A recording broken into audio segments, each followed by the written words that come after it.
मोटी और भद्दी कहकर जिसे पति ने ठुकराया। जब 6 साल बाद वो लौटी एक नई पहचान के साथ, तो शुरू हुआ असली खेल। सुनिए वो कहानी जिसे दुनिया भर में सबसे ज्यादा सुना जा रहा है, वो भी फ्री।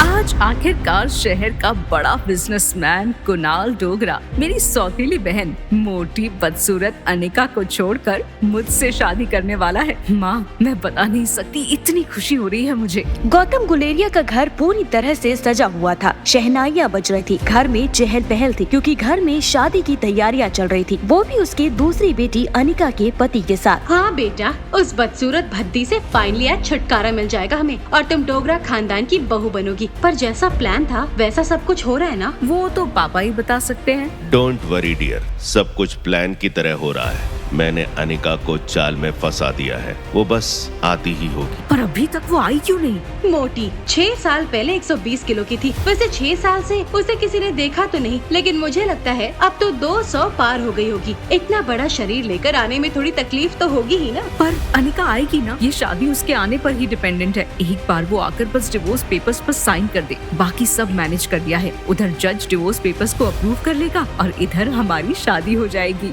अनिका लगभग 6 साल तक घर नहीं लौटी थी, लेकिन आज गौतम ने उसे झूठ बोलकर घर बुलाया था। इधर कामिनी, मनीषा और गौतम परेशान थे। उन्हें समझ नहीं आ रहा था कि अनिका आएगी भी या नहीं। उधर कुणाल डोगरा, जिसकी शादी थी, उसे इस बात का कोई फर्क नहीं पड़ रहा था। वो तो बिंदास शादी में आई लड़कियों के साथ फ्लर्ट कर रहा था। तभी उसकी नजर सामने से आ रही एक बेहद खूबसूरत लड़की पर पड़ी। कुणाल उसे देखकर सोचने लगा, यार इतनी खूबसूरत लड़की तो पूरे मनाली में नहीं देखी। कौन है ये लड़की? इसे तो जाल में फंसाना ही होगा।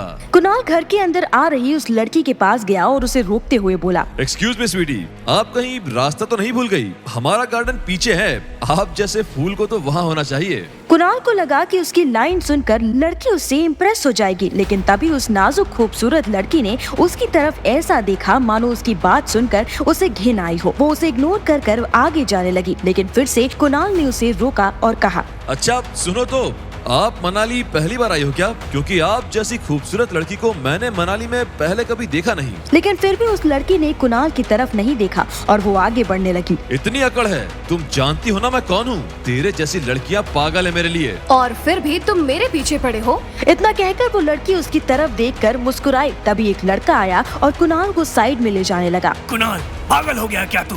आज तेरी शादी है। कुणाल की शादी? शादी के बाद सुनते ही वो लड़की तुरंत भागती हुई गौतम के घर के अंदर गई। उधर कामिनी अपनी सहेलियों के साथ गॉसिप कर रही थी। अरे ये भक्ति अभी तक आई क्यों नहीं? मोटी का आलस शायद अभी तक गया नहीं है। मुझे जल्द से जल्द कुणाल से शादी करनी है और ये है कि आई नहीं रही। तभी पीछे से एकदम आवाज आई, ये क्या हो रहा है? आप मेरी सौतेली बहन की शादी मेरे पति के साथ कैसे करवा सकते हो? ये आवाज सुन वहाँ खड़ी कामिनी की सभी सहेलियाँ शॉक हो गयी। कामिनी के चेहरे पर मुस्कान आई। उसे लगा अब अनिका आ गई है, अब उसका डाइवोर्स और मेरी शादी पक्की। लेकिन तभी उसकी एक सहेली शॉक होकर बोली, अनिका? वो एकदम शॉक थी। कामिनी ने अभी तक अनिका को देखा नहीं था। अनिका की तरफ उसकी पीठ थी। वो एकदम से हंसकर पलटी और बोली, आ गई भैंस। ये कहते हुए कामिनी पलटी, लेकिन सामने का दृश्य देखकर उसके पैरों तले जमीन खिसक गई, क्योंकि सामने कोई भद्दी 120 किलो बदसूरत अनिका नहीं थी। सामने खड़ी थी एकदम पतली जीरो फिगर खूबसूरत अनिका। ये वही लड़की थी जिसके साथ बाहर कुणाल फ्लर्ट कर रहा था। वो खुद अपनी बीवी को पहचान न सका।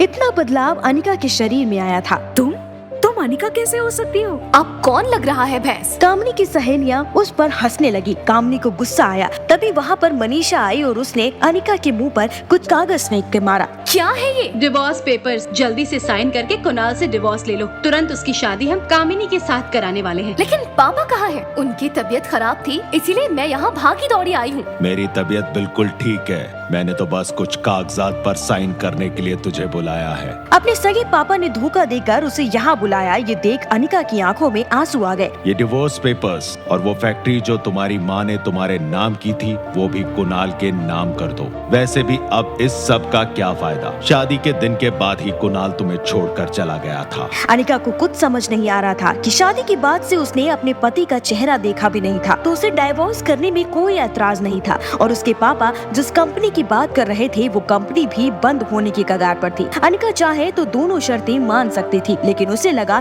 कि दाल में कुछ जरूर काला है, इसलिए वो एकदम से चिल्लाई, आपकी दोनों शर्तें मैं नहीं मानने वाली, चाहे जो करना है वो कर लो। अनिका गुस्से में वहाँ से जाने लगी, लेकिन तभी मनीषा गुस्से में बोली, हाँ पता ही था मुझे, तो जैसी बदचलन औरत से और क्या ही उम्मीद रखी जा सकती है, घटिया लड़की। मनीषा की बात सुनकर आसपास भीड़ जमा होने लगी। लोग अनिका की तरफ अजीब नजर से देखने लगे। तभी मनीषा ने कुछ ऐसा कहा जिससे वहाँ खड़े सभी लोग और भी ज्यादा गुस्सा हो गए। बस इतना ही नहीं, ये औरत इतनी घटिया है। जब इसने कुणाल से शादी की तब इसके पेट में किसी और का बच्चा था, जिसका बाप कौन है ये अभी तक किसी को पता नहीं। इसकी औलाद नाजायज औलाद है, नाजायज। कहाँ छुपाया है तूने उसे? कहाँ है वो? 6 साल पहले कहाँ भाग गई थी तू? ये बात सुनकर सभी लोग अनिका को घूरने लगे। अनिका को वहाँ खड़े रहना मुश्किल हो गया था, उसका सर चकराने लगा। वो वहाँ से भाग निकली, पर उसके दिमाग में वो शब्द अभी तक गूंज रहे थे, नाजायज औलाद, नाजायज औलाद। अनिका का सर चकरा रहा था, वो अपने आप से बोलने लगी, नहीं, मेरी औलाद नाजायज नहीं है। उधर एक 5 स्टार होटल के एग्जीक्यूटिव स्वीट में अनिका की बेटी रिया अपने मोबाइल पर गेम खेल रही थी। अनिका उसे लेकर मनाली तो आई थी, लेकिन वो उसे अपने घर वालों से दूर रखना चाहती थी। रिया गेम में बिजी थी, हेडफोन के जरिए टीम को इंस्ट्रक्शंस दे रही थी। तुम सब पीछे ही रहो, मैं आगे जाके दुश्मनों का बंकर उड़ा देती हूँ। यस, ये बूस्टर हमारी टीम का है, अब दुश्मनों को नहीं छोड़ूंगी। राहुल 1 to 1, तुम एयर बस पर हमला करो। रेडी? तो ब्लास्ट एनिमी लीडर। 1 2 3।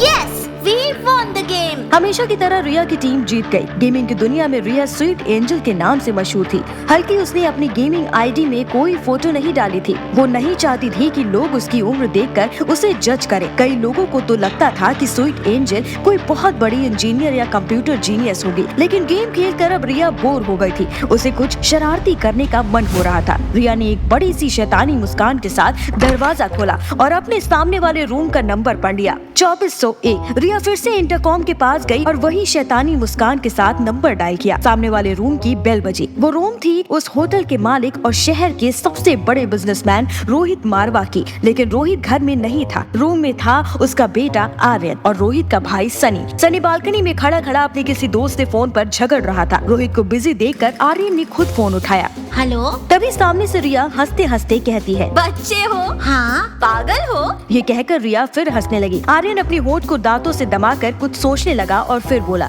मैं पागल नहीं हूँ। क्या ये बात तुम्हें मेरी टीचर ने बताई? रिया को अब और ज्यादा शरारत सूझी। उसने आर्यन को छेड़ते हुए कहा, अच्छा, तो तुम्हारी टीचर भी ये बात जानती है? टीचर कहती है मुझे स्पेशल स्कूल जाना चाहिए। ये सुनकर रिया ने हंसना बंद कर दिया और ध्यान से सुनने लगी। आर्यन ने काफी वक्त से अपनी उम्र के किसी दोस्त से बात नहीं की थी। रिया की आवाज सुनकर आर्यन को लगा जैसे उसे कोई पुराना दोस्त वापस मिल गया हो। उसने रिया से पूछा, क्या तुम स्कूल जाती हो? ऑफ कोर्स मैं स्कूल जाती हूँ। हर बच्चा स्कूल जाता है, तुम नहीं जाते क्या?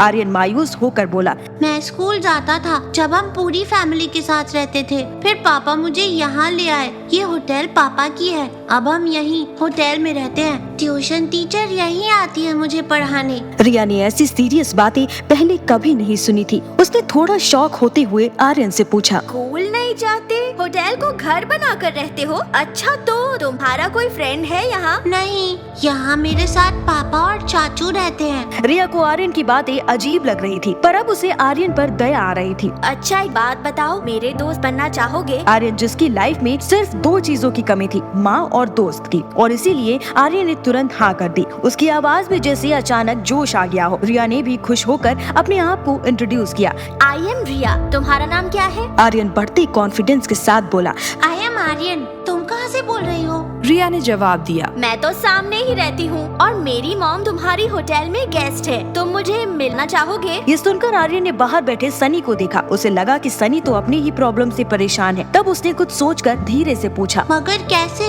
पापा मुझे रूम से अकेले निकलने नहीं देंगे। अरे तुम बच्चे हो क्या? देखो, तुम ठीक 15 मिनट में मुझे नीचे होटल की लॉबी में मिलो। मैं मम्मी को फोन करके बोल दूंगी कि मुझे पिज्जा खाना है, इसलिए हम नीचे जा रहे हैं। वो जब आए तब तुम उनसे से भी मिल लेना और हमारे साथ पिज्जा खाने भी चलना। अच्छा बाय, अब मैं फोन रखती हूँ, तुम 15 मिनट के बाद नीचे मिलना। तभी आर्यन थोड़ा कंफ्यूजन में अपना सर खुजाते हुए कहता है, मगर मैं तुम्हें पहचानूंगा कैसे? Very good question. एक काम करो, ब्लैक पैंट, ब्लैक हुडी और ब्लैक गॉगल पहन कर आना। मैंने भी वही पहना होगा। हमारी ड्रेस से हम एक दूसरे को पहचान लेंगे।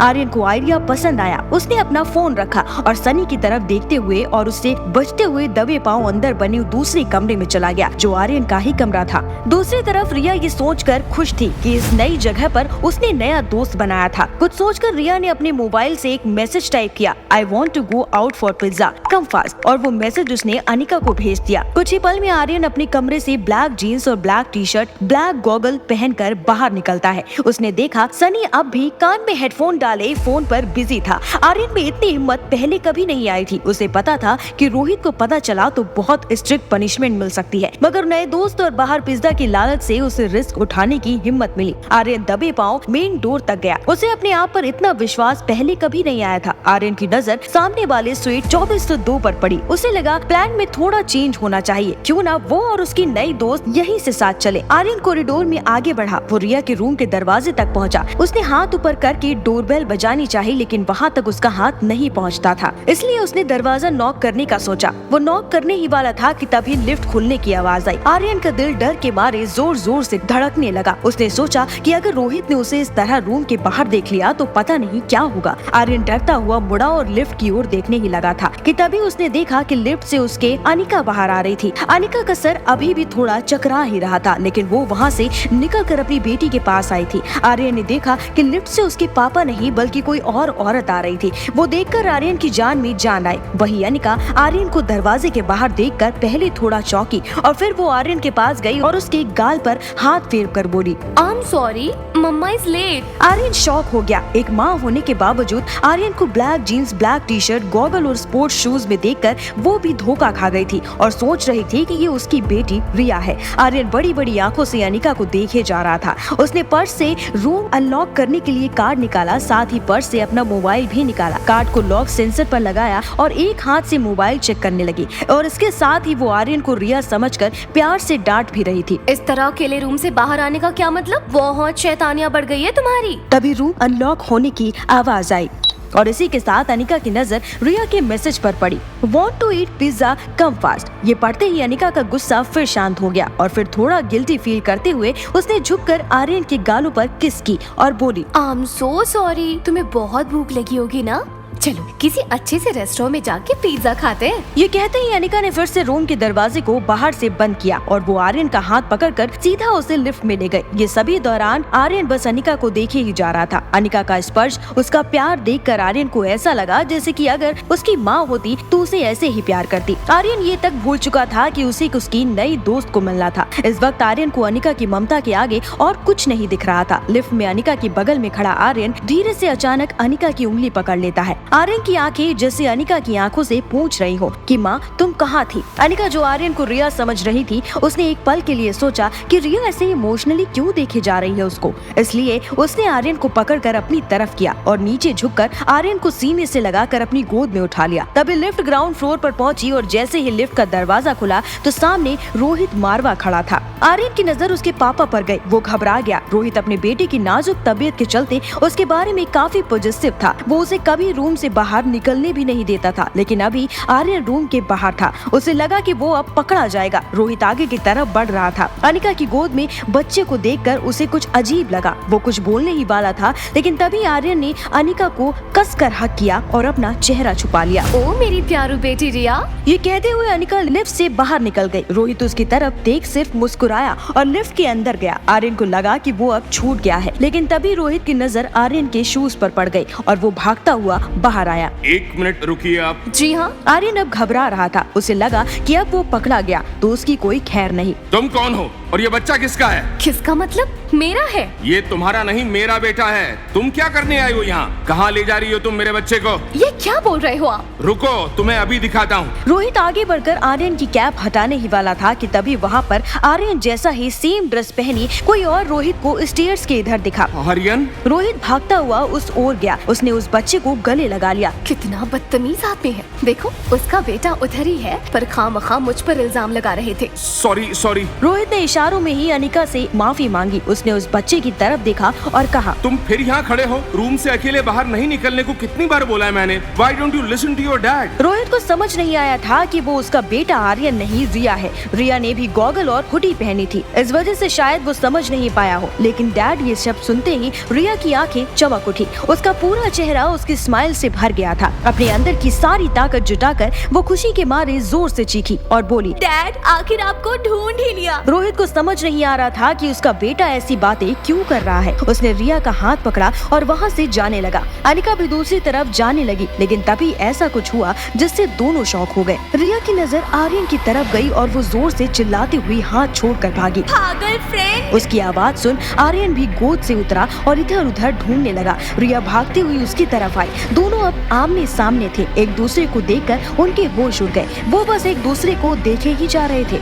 ये कैसे हो सकता है? तुम! इधर रोहित और अनिका बच्चे कहाँ भागे वो देख रहे थे। तभी अनिका की नजर रिया और आर्यन पर पड़ गई। वो भागती हुई वहाँ आई, लेकिन सामने जो देखा उसे देखकर उसे अपनी आंखों पर यकीन ही नहीं हो रहा था। अनिका जोर से चिल्लाई, ये कैसे हो सकता है? 6 साल के बाद आज? अनिका को जोर से चिल्लाते देख भीड़ जमा हो गई। रोहित भी वहाँ आ गया। वो भी शॉक था। What? रोहित और अनिका की बोलती बंद हो गई थी। रिया और आर्यन ने अपना हुडी और गॉगल निकाला। सामने का दृश्य देख जमा हुए लोग भी हैरान थे। ये कैसे हो सकता है? ये तो कोई जादू है। आखिर ऐसा क्या हुआ था जिसे देख लोगों के उड़ गए होश? क्यों अनिका और रोहित एक दूसरे के बच्चों को समझ रहे थे खुद के बच्चे?